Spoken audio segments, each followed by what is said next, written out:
Okay, before we start with our third place finisher, Matt Kenseth, I just want to make sure everybody has the 8 drivers that advance to the eliminator round. Their points are reset to 4,000. Those drivers are Joey Logano, Kevin Harvick, Ryan Newman, Denny Hamlin, Matt Kenseth, Carl Edwards, Jeff Gordon, Brad Keselowski. Those are the drivers that will advance to the eliminator round. Our third place finisher in today's race is Matt Kenseth. He drives the number 20 Home Depot Toyota. Hey, for second, man. Don't short me. My goodness gracious, what am I thinking here? You finished second. I knew that. I have it written down. I apologize. I was like 19th last week. I need all the credit I can get right now. Okay. Matt Kenseth is our race runner-up for today's 46th annual GEICO 500. Drives the number 20 Home Depot Toyota for Joe Gibbs Racing. Matt, congratulations on advancing to the next round, and maybe just talk about this race out there. Just from our vantage point, it was as intense as I can remember here at Talladaega. Yeah, it was different than any Talladaega race for me. So with the engine change, we started in the back, so we kind of just hung out there waiting for the big wreck, and there was a bunch of small ones and never a big one. So one time middle race to try to get up front, I just didn't feel like I had enough strength to hang in the top 5 or 6 where I felt like was safe. And once we got shuffled back far enough, we just tried to be as close as we could to the pack for that last pit stop, and I knew, Jason and the Home Depot guys were going to have a good strategy, great stop. We weren't there very long. We gained a chunk of the track position back, and then the caution fell when we were leaving pit road and gained the rest. So that put us up, I think, in 12th or something.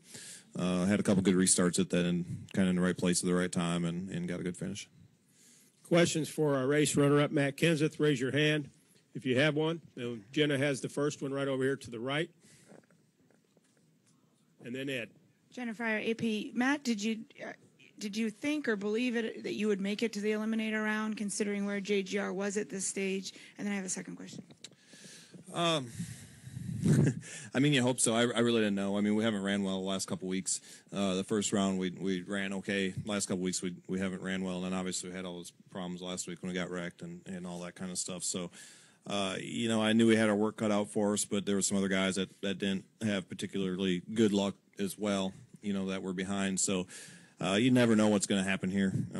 It's one of those places I feel like, you could win just as easily as you could finish 35th. So I didn't really give you a really good answer, but I didn't know. I feel like my team is more than capable, but our performance certainly hasn't been, as good as the top, 3 or 4 guys. So it's nice to have our points back, and hopefully we can go next week and run away we know we're capable of.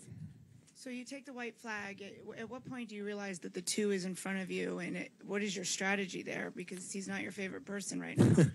Well, when it comes down to the end of the race at Talladaega, it's not like you can be like, all right, I'm going to do that, this. It's you kind of got to do what's going to be best, for your best finish. And Kevin had a really good run. I pushed Kevin really hard. I just didn't feel like I had a ton of speed. And when Kevin went up to go 3 wide and then Brad went to chase him, I couldn't really follow Kevin and be stuck out 3 wide. I figured 3 or 4 guys would get by me. So not knowing the exact points and knowing we got to finish in front of the 5, especially at the 2-1, I knew my path to the best finish was probably going to be to run to the bottom there.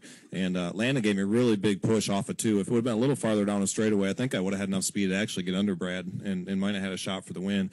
But he went all the way across track and just had enough room to get down in front of me. So, like I said, that's where I felt like I had to put my car for my best chance at the best finish. So all those guys were pretty quick up there. We got a good restart and got a good run, and it's just how it turned out.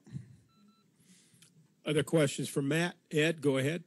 Ed Hinton, ESPN.com. Matt, for a little more detail, could you sort of give us a play-by-play of where you realized you were pushing the 2 and kind of carry us on through that, pushed him out front?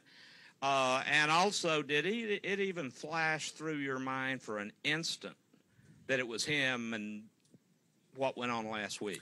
Well, you know who's driving every car. You know who's leading the race, and I saw Kevin get a run on him, and, I was planning on pushing Kevin the whole time, but my car, the way I was, I needed to be either in the middle or the bottom was my second choice, and the third groove was my last choice. I just didn't have enough speed to get around there, and I was going to get freight trained. So it's not so much as like, hey, I'm going to help that guy, and I'm going to go shaft that guy. You're like, all right, I'm going to, I was planning on staying with Kevin the whole time until he made the move 3 wide for the lead, and I saw Brad do a very aggressive block. And if I went up there, I was just going to lose spots. So that was where I made a decision to get back in the bottom. So it's not, it doesn't really necessarily work out like that. Everything happens really, really fast. You know who everybody is and where they're at, but you're trying to do everything you can to get your best finish. And actually, it opened up there, and I thought we were going to have a shot to win the race, and I just didn't get around the bottom groove quick enough to get all the way back under Brad. So.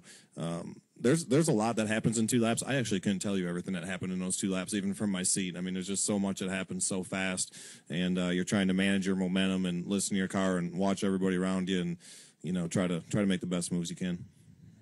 Let's go to Nate behind the cameras.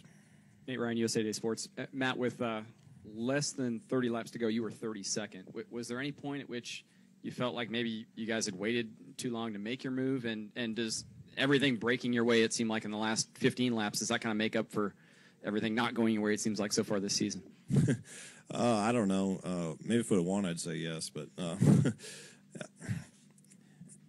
I don't know. I've never done that strategy before, and I hate it. It's just not in my DNA to not go up and race as hard as you can. So I kept asking Jason, and he just kept telling me to hang out. So when he told me it was 5 laps to the pit stop, me and Denny ran pretty hard to get to the back of the pack because I figured that our transitions with pit road and our pit stop and all that, we were going to gain at least 10 spots and kind of put us back in there. But I was thoroughly convinced there was still going to be another wreck. So it's hard to say. You could wait and not be a wreck and finish 30th and be out of the thing too. So it's kind of what we talked about today. We didn't want to go in there and get wrecked. And like I said, earlier in the race, I was sick of it. So I drove up toward the front as far as I could, and I think I got up to like 5th or 6th on the outside, and we're doing pretty good. And I just didn't have the speed to hang there. The inside lane, they'd pass me, 1 row of cars every lap. And I got back to about 14th or 15th, and I was just like, man, I can't. I'm going to the back anyway. I might as well find somewhere safe for a little while. Any additional questions for Matt? Anybody in the press box? Questions for Matt? Well, Matt, congratulations on the race runner-up, and congratulations on advancing to the eliminator round. We will see you in Martinsville.